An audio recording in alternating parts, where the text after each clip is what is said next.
Mr. President, this week marks an extraordinary milestone in the history of humanity. 50 years ago, on July 16, 1969, the entire world watched in awe as the Apollo 11 mission took off for Cape Canaveral.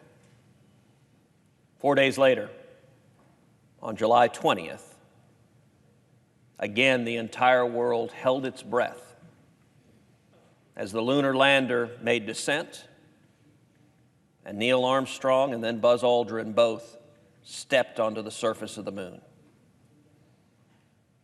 As Neil Armstrong famously said, it was one small step for man and yet one giant leap for mankind. On Saturday, 50 years will have passed since man first stepped onto the moon. We are celebrating that as a nation. We are celebrating that across the world, the 50 years that have passed since, and we are also looking forward with hope and optimism to the next 50 years of space exploration and America's continued strong leadership in space.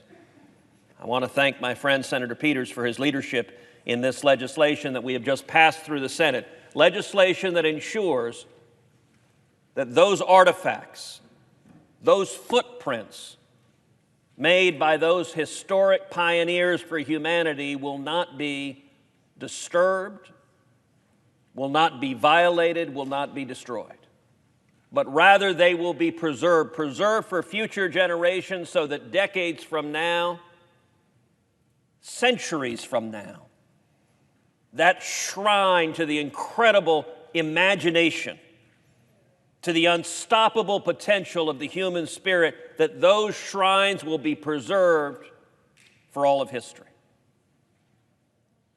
This is a time where there are partisan divisions on many, many issues. And yet I'm encouraged when it comes to space and America's leadership in space that we continually see bipartisan cooperation of Democrats and Republicans working hand in hand. I also commend NASA in particular for announcing the Artemis project. Artemis, as you know, was the twin sister to Apollo in Greek mythology, and Artemis will be the next journey to the moon that the United States is undertaking, and I'm particularly grateful that the administrator of NASA has committed that when we once again land on the surface of the moon in the coming years, that among those astronauts to land on the moon will be the first woman ever to set foot on the surface of the moon.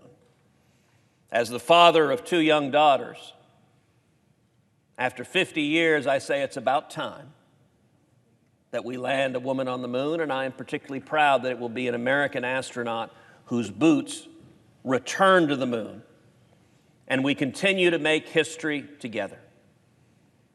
This is a moment to celebrate American leadership, but this is a moment even more fundamentally to celebrate what mankind can do. The frontier spirit of discovery and exploration. And that's a spirit that should unite us all. I yield the floor.